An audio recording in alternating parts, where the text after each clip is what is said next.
अरे अरे कारे कोयलियानु रे, तोहर कितना सुंदर बोलिया। अरे अरे कारे कोयलियानु रे, तोहर कितना सुंदर बोलिया। ऐसन सुंदर बनवा छोड़ गईले रे, गईले कवन ओरिया। ऐसन सुंदर बनवा छोड़ गईले रे, गईले कवन ओरिया। अरे अरे बेटी दुलारी बेटी गे, तोहर कितना सुंदर बोलिया।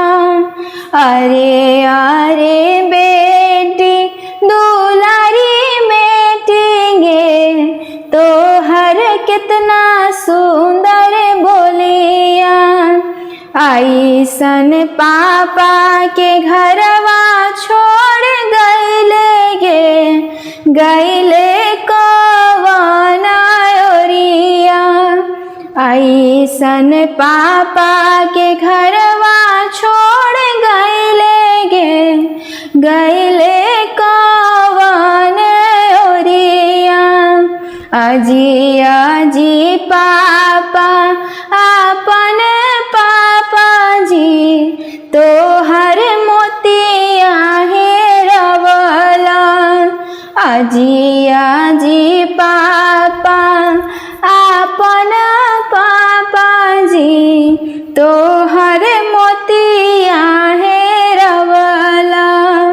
इतना सुंदर धिया कैसे तेज दिहला जी, भेजला कवन नगरिया।